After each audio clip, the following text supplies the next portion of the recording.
Hari ini saya senang Bang Rismond dan kawan-kawan datang, kita beranjang sana ya. Pejuang-pejuang yang merasa pejuang, tapi bukan pejuang ya, cengeng. Baru nanti diinterogasi Polri nangis. Kan saya tahu beberapa orang yang sok-sok keras itu. Dipanggil sama polisi, diinterogasi nangis. Bawa-bawa ibunya gitu loh. Kemudian kita diskusi, kita ngobrol, makan siang bersama. Terima kasih. Terima kasih ya, Bib. Kanjeng Norman itu tanda kepanikan ya dari pihak. Panik banget. Kenapa? Tahu, tolong deh kalau gue mau masuk penjara di demo. Ya kan, Habib Rizik kan punya masa. Iya, iya. Kesana tuh arahnya itu. Meskipun belum tahu apakah masih ada real atau enggak Nggak masanya. ada lagi lah, udah dikit orangnya itu. Nah, adapun yang ditanyakan tadi, saya selama ini terus mengikuti perjuangan Bang Rismond dan kawan-kawan. Makasih, Dan Bib. kawan-kawan, ada Pak Roy Suryo, ada Dr. Dr. Iva, ada Pak Sal Fadila, ya, ada Pak Kurnia juga, Iya. dan lain sebagainya. Nah ini jadi saya kira, aduh sedih kita dengan orang-orang seperti ini. Sebenarnya kalau saya mengatakan ini tingkat pengacau. Jadi tidak boleh negara ini tenang, situasinya tenang. Carilah isu lain. Intinya dari apa yang saya lihat, saya perhatikan, saya cermati yang dilakukan oleh Bang Rismond dan kawan-kawan itu sudah on the track, udah betul itu jalan. Pertama bukan sekedar ngomong keluar-keluar nggak karuan, tapi betul-betul satu penelitian secara ilmiah. Jadi seharusnya Pak Habib Rizik ini ngasih advice. Nanti kalau kamu ditahanan, ya kan, harus begini. Kan Habib Rizik juga pernah ditahan ini masalahnya. Ini orang juga nggak kapok-kapoknya. Jadi memang sudah ketakutan. Jadi saya lihat si siapa? Rismond Sianipar ya. Sampai itu berpegangan tangan. Oh iya, takut. Takut. Dia belum pernah pengalaman masuk penjara, itu masalahnya. Ya. Dan langkah kedua juga sudah benar.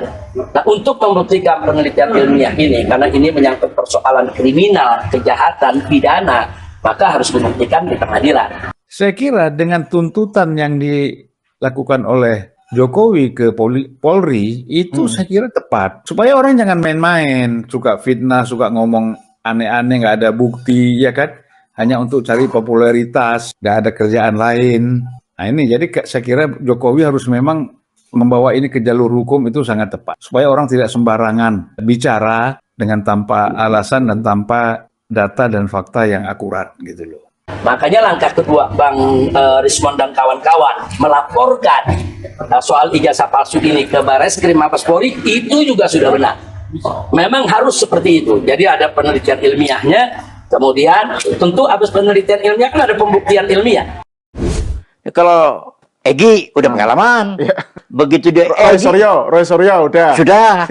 Egy ceritakan, dia ngomong, saya baru masuk 40 hari aja saya nangis Bombay di situ. 2019 bahkan saya dipenjara gara-gara bela Prabowo. Yang lepasin saya Dasko tuh. Tapi 41 malam juga saya dikurung. Ruangannya 1x3 bos, lu belum pernah kali lu. Waduh, kecil banget. 1x3. Ruangan ini ya. Tiap malam WC itu keluar dari lubang WC tikus-tikus tuh. Buat saya problemnya kan sholatnya gimana. Kanan politik ya Bang. Jadi brother, kok memang belum pernah dipenjara, jadi jangan nantang nih Bang. Nggak enak kalau di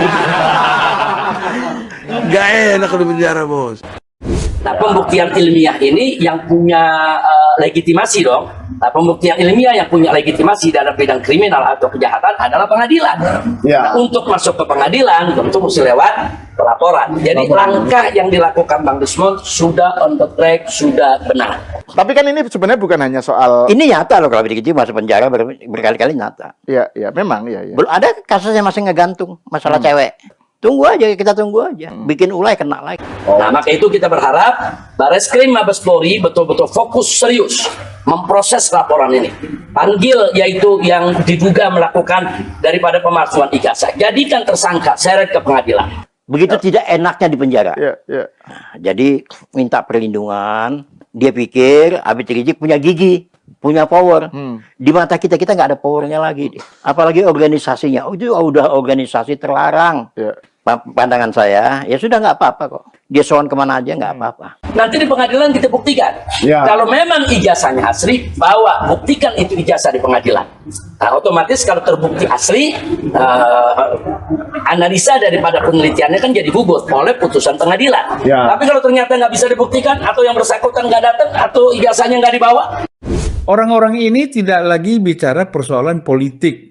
Tetapi yang dia bicarakan adalah faktor kebencian, permusuhan, ya kan, dendam gitu loh. Nah ini yang kita sayangkan dari yang selama ini orang-orang itu menuntut persoalan ijazah Jokowi. Nah jadi ini karena kebencian aja. Dan ada peluang bagaimana memainkan supaya dengan kasus ini, dengan isu ini, Prabowo dengan Jokowi bisa terpisah, terbelah. Nah itu harapannya begitu, nanti setelah terbelah, Prabowo yang jadi target lagi. Ya, Atau justru terbukti itu memang palsu, ya mesti dihukum pemalsu ijazah. betul. Nah, jadi ini udah on the track. Makanya saya kaget, jalan yang sudah on the track begini, kok disikapi oleh pihak yang sebelah sana, dengan Bang Desmond dilaporkan. Jadi Pak Prabowo itu mau dipreteli. Cara mempreteli itu adalah hantam dulu Pak Jokowi. Karena dianggap di mata mereka Pak Jokowi masih berpengaruh. Ya, Hantam anaknya. Jadi mereka ini pakai teori pembusukan. oke. Busukin dulu. Ya kalau Habibie bilang itu dibusukin dulu mereka. Apa perbuatan mereka, kegiatan mereka, apa pokok jangan dianggap bagus. Jelek semua. Ya, Kapolda Metro Jaya. Nah, saya pikir ini Kapolda Metro Jaya nggak usah diproses lagi lah. Itu laporan, diabaikan aja. Bukan. Sebab ini kan penelitian ilmiah yang mesti dibuktikan, bukan dikriminalisasi. Bahwa sebenarnya kan tuntutan-tuntutan soal ijazah Jokowi itu menurut saya tidak rasional. Kalau mau nuntut, itu kan sejak dia mencalonkan wali kota, itu kan data semuanya sudah dikasihkan. Ketika Gubernur DKI kan juga menyampaikan semua data-data itu. Kemudian 2 kali pilpres, masa KPU nggak tahu? Nah artinya kalau itu memang nggak ada, itu kan KPU, Bawaslu itu harus bicara gitu loh. Harusnya laporan tim TPUA di Barreskrim harus didahulukan untuk menguji secara keseluruhan forensik semua dokumen yang dimiliki, yang diklaim dimiliki oleh UGM maupun oleh Joko Widodo. Nah jadi menurut saya aneh lah. Ya kalau saya sih sayangkan aja ya orang-orang yang sebenarnya secara intelektual itu kan punya. Kemudian kecendekiawanannya juga punya kan. Posisi-posisinya di perguruan tinggi juga bagus. Di mata publik sebenarnya juga oke lah karena sering muncul di TV, sering diundang di podcast di mana-mana kan. Tapi kalau begini kan kita sayangkan gitu loh. Nah kalau Jokowi itu berani membawa ke polisi, berarti kan dia punya kuat data dia. Kalau enggak kan makin parah. Ngapain dia bawa ke polisi? Kita tuh setuju aja mengoreksi Jokowi, mengkritik Jokowi segala macam. Tapi ya proporsional lah. Jangan menebar kebencian dan dendam gitu. Rismond Sianipar yang salah satu penggerak narasi ijazah palsu Pak Jokowi itu, skripsi malah dia kan, bukan hanya ijazah, skripsi. Itu bersama dengan Jenderal Sunarko. Oh datang ya? Iya, Jenderal mengunjungi sowan ke markasnya Habib Rizik di Petamburan. Jadi datang ke Rizik Syihab ke markas Syariah di Petamburan. Terus kemudian Rizik mendukung upaya kedua gerakan ini. Jadi ini gerakan pemakzulan Gibran dengan gerakan pemfitnah, penuduh ijazah palsu Jokowi itu bermuara ke Rizik Syihab. Nah, terus salah satu poinnya itu adalah Rizik pengen menambahkan lagi usulan tentang adili Jokowi. Jadi ini sudah cetowelo-welo ini anunya ini. Jadi bayangin itu. Jadi adili Jokowi katanya.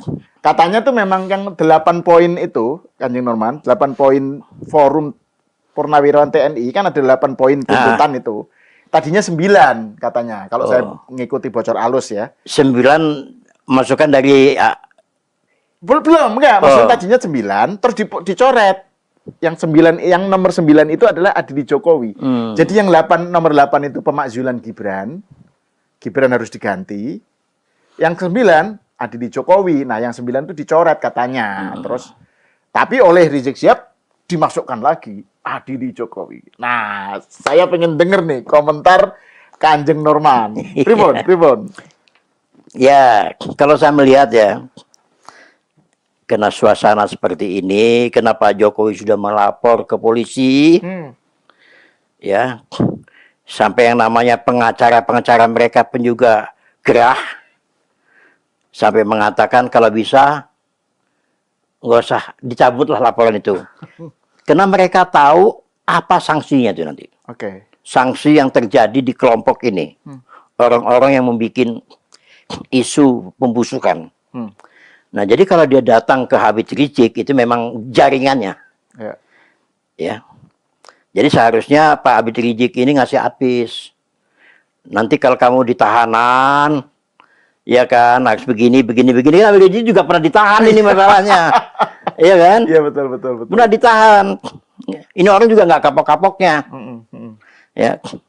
Jadi memang sudah ketakutan. Jadi saya lihat si siapa? Sanipar ya siapa? Rismon Rismon. Sianipar ya. Sampai itu berpegangan tangan. Oh iya, takut. Takut. Dia belum pernah pengalaman masuk penjara, itu masalahnya. Belum pengalaman. Ya. Termasuk juga yang lain. Iya. Ya, kalau kita lihat si siapa? Si Egy udah pengalaman. Begitu dia Roy Suryo udah. Sudah.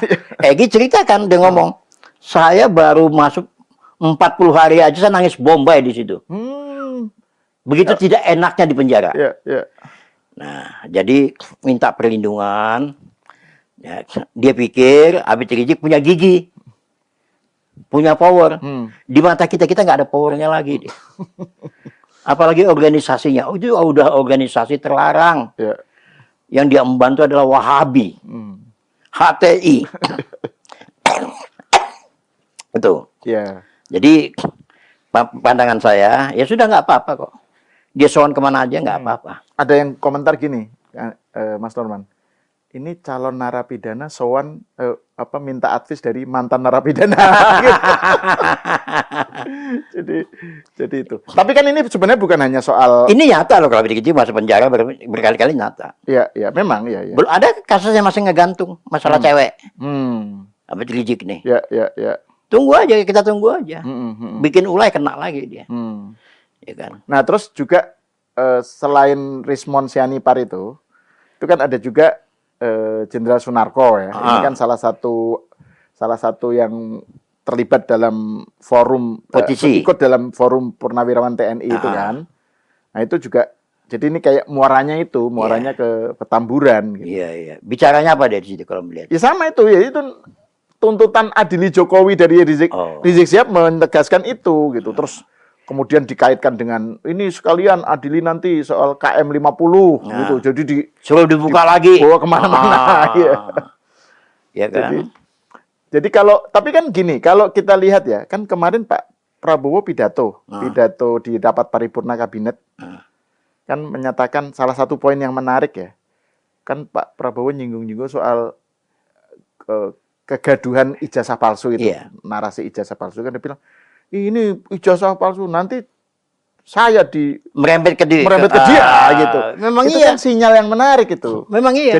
Jadi kan berarti kita tahu Pak Prabowo di sisi siapa gitu kan dalam kaitannya dengan ini. Jadi Pak Prabowo itu mau dipreteli. Cara mempreteli itu adalah hantam dulu Pak Jokowi. Karena dianggap di mata mereka Pak Jokowi masih berpengaruh. Hantam anaknya. Jadi mereka ini pakai teori pembusukan. Busukin dulu. Ya kalau Habib bilang itu dibusukin dulu mereka. Apa perbuatan mereka, kegiatan mereka, apa pokok jangan dianggap bagus. Jelek semua. Makanya PK punya jaringan. Ada jaringan podcastnya.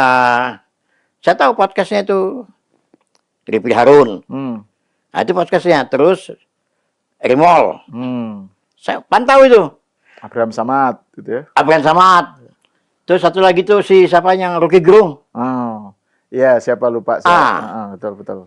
Itu boleh. Jadi kalau mau mantap kegiatan mereka di podcastnya kita lihat. Ya, mereka ke situ-situ aja, larinya ke situ lagi. Apalagi saya Didu itu. Nah, sekarang lagi bikin lagi. Saya Didu juga ikut itu di yang pertemuan dengan Rizik Sihab itu datang dia. Memang sekali dua uang di situ. Reunian. Ya kan? Ya. Itu yang saya ini. Jadi nggak apa-apa. Bagi saya, maaf ngomong ya, bagi relawan-relawannya Jokowi itu udah nggak dianggap yang gitu-gituan. Ya kan? Udahlah, kita tahu. Kenapa? Kita dulu berhadapan dengan mereka semua. Berhadapan terutama dengan Habib Rizik. Dengan EPI-nya. Ya kan? Dengan kelompok Wahabinya. Ya, kita nggak akan pernah gentar. Hmm. Ya, jadi ketahuan banget bahwa di kelompok ini memang betul-betul kelompok mengganggu negara secara terang-terangan. Oke. Itu di pandangan saya ya. Ya. Ya, jadi saya minta juga pemerintah juga harus hati-hati. Nah, terkait dengan tadi itu, Kanjeng Norman ya, soal respon Pak Jokowi ini kan. Ini kan Pak Jokowi beberapa hari lalu menyatakan kan, ijazah saya ini bukan objek penelitian ilmiah kan. Mereka itu selalu dalihnya kan ini penelitian ilmiah gitu kan. Saya dihinakan sehina-hinanya, direndahkan serendah-rendahnya. Itu kan ekspresi kemarahan orang Solo ya. Betul. Marahnya tuh seperti itu. Nah, Mas Norman, Kanjeng Norman ini kan ngikuti Pak Jokowi sejak beliau nyalon gubernur ya, Jakarta. Jadi udah cukup lama. Ya Anda tahu lah mungkin ya kedekatan saya dengan Pak Jokowi. Nah, itu gimana Anda melihat respon Pak Jokowi yang semacam itu ya belakangan? Jadi bukan hanya membawa ke ranah hukum, bukan hanya membawa ke polisi. Ini juga udah kita bahas sebelumnya. Ini belum pernah ada presidennya gitu ya. Pak Jokowi belum pernah melakukan hal itu. Yang kedua, ekspresi kemarahannya itu loh. Itu gimana Anda? Kalau ini udah keterlaluan. Jadi mereka ini menusuk hati sanubari langsung ke Pak Jokowi dan keluarganya. Jahatnya itu di situ. Ya. Pak Jokowi ini diam.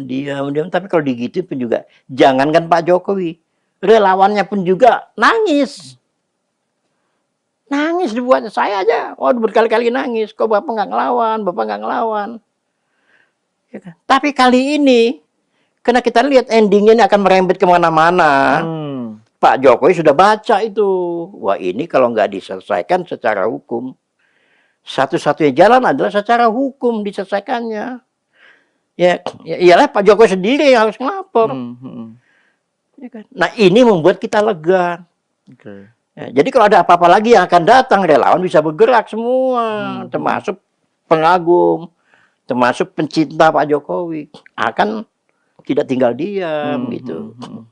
Jadi apa yang dikatakan Pak Jokowi benar. Jadi ini adalah babak baru untuk menghadapi orang-orang seperti ini. Boleh kita berdemokrasi, bebas, boleh bebas, tapi jangan seperti itu dong. Pak Jokowi itu kepala negara itu. Mantan presiden Loh, gila digituin sama orang-orang ginian. Coba. Siapa tuh si Roy? Siapa tuh si Egy? Siapa Sanipar? Siapa lagi? Rismon. Yang cewek. Oh, Dr. Tifa. Siapa nih dia? Ada satu lagi kan, siapa yang juga kan ada 5 tuh yang kurang ajar sekali oleh Pak Jokowi. Dia orang beragama, orang punya etika, tapi kok nggak sopan, nggak etika ya. Sudah orang udah ngalah kok masih digituin gitu. Siapa yang nggak marah? Begitu Pak Jokowi ngelapor ke polisi, semua rakyat mendukung, terutama pecinta-pecinta Pak Jokowi. Dan habis nih mereka. Saya berani taruh-taruhan, kejeblos semua nih mereka nih. Ya, rasain dia di penjara. Ya, nggak main-main. Apalagi namanya si Roy. Wah, ngomong atas nama ilmiah. Apanya ilmiah? Yang diteliti itu adalah ijazah melalui internet. Gimana mau ijazah melalui internet dibahas? Enggak, ini Kanjeng Norman ini pakai istilah yang sangat orang lama banget, internet. Iya. Kalau zaman dulu kan internet itu disebutnya internet. Iya, udah internet lah. Iya. Itu. Ya. Itu dibahas sama mereka. Ya. Mengucapkan ahli apa? Mereka ahli semua. Iya. Pokoknya ditelisik. Ditelisik, gitu, akhirnya nyerempet. Kenapa Jokowi sudah dibenci oleh mereka itu ya? Disusup-susupin terus. Ya. Ini yang terjadi. Nah itu. Iya. Nah terus kemudian ketika mereka sama-sama berkunjung ketemu Habib Rizik di Petamburan, itu justru menurut Kanjeng Norman itu tanda kepanikan ya dari pihak. Panik banget. Panik banget. Ya. Ya kan? Ke siapa lagi? Kenapa? Tolong deh kalau gue mau masuk penjara di demo. Ya kan Habib Rizik kan punya masa. Iya, iya. Ke sana tuh arahnya itu. Meskipun belum tahu apakah masih ada real atau enggak Nggak masanya. ada lagi lah, udah dikit orangnya itu. Iya, iya. Ya, jadi nggak untuk saya ya, untuk kita saya nggak tahu di kelompok mereka. Di mata mereka Habib Rizik itu seperti apa, tapi di kelompok kami sudah selesai dia. Ya kan, silakan mau ngadu. Kalau bisa ngadu kemana lagi silakan. Ya, coba kita taruh-taruhan ya. Minggu-minggu ini kalau sudah ada yang dipanggil, rame itu. Saya mau kembali ke soal tadi, ke soal kan ada 5, kalau nggak salah kan ada 5 orang yang dilaporkan oleh Pak Jokowi ya. Ada inisialnya itu Kanjeng Norman yang sudah beredar ya. Misalnya yang Roy Suryo, R gitu ya, terus Egy Sujana. Ya, Egy Sujana, terus si Sianipar itu siapa? Rismon. Terus Tifa. Satu lagi siapa gitu yang ibu-ibu yang datang ke rumahnya Pak yang Jokowi. di Lampung itu. Nggak tahu lah, pokoknya Iya, datang iya. Pak Jokowi. Nah itu menurut Kanjeng Norman, kira-kira bayangannya itu, kalau di pengadilan nanti itu gimana ini? Seberapa besar kira-kira mereka akan kena berapa lama? Di atas 6 tahun. Prediksi saya. Ya, ya, ya. Kalau dibuka videonya semua, fatal. Ya udahlah, ngerasain dulu lah sekali lah, ya kan. Yang belum pengalaman, belajar sama Bung Egy. Pengalamannya di penjara. Belajar sama si Roy. Katanya kalau sudah pernah di penjara gitu, kalau sudah ada kena itu lebih berat ya? Lebih Atau berat gimana? lagi. Oh, oke, oke, oke. Lebih berat lagi. Jadi ya sekarang itu berdoa, bikin wasiat ke anak istri, ke ini istrinya, atau ke suaminya, ya kan? Atau cari selah, minta ke dukun mana gitu supaya hakimnya hilap gitu kan? Jadi ini jelas masuk kandang. Ya, saya berani taruh-taruh ini masuk kandang nih mereka semua. Tidak menutup kemungkinan bukan 5, bisa lebih. Tergantung perkembangan di pengadilan. Iya, iya, iya, iya. Semua keseret-seret tuh nanti. Coba percaya sama saya. Terseret-seret. Tapi biang keroknya udah 5 ini. Iya, iya. Karena intensif sekali mereka ini kan. 5 orang ini. 5 dulu. Nah, nanti merembet kemana-mana. Nah, jadi kalau bayangan saya ya di atas 5 tahun, 6 tahun lah. Ya kan? Ya nangis Bombay lah. Tapi sebenarnya meratap seperti kayak Gus Nur. Dia malah nggak berani lagi. Lucu videonya kan? Lucu jadi videonya. Kapok. Dia nggak mau lagi kan? Udah nggak mau lagi, kapok dia. Dipancing-pancing nggak mau. Saya nggak Nggak mau mau. komentari soal itu. Gitu. Lucu. Ya. Lepas dari soal berapa tahun akan kena ya. Tapi sebenarnya yang poin pentingnya di sini adalah bahwa Pak Jokowi sudah bertindak. Sudah. Gitu ya. Tidak diam lagi. Gitu ya. Udah.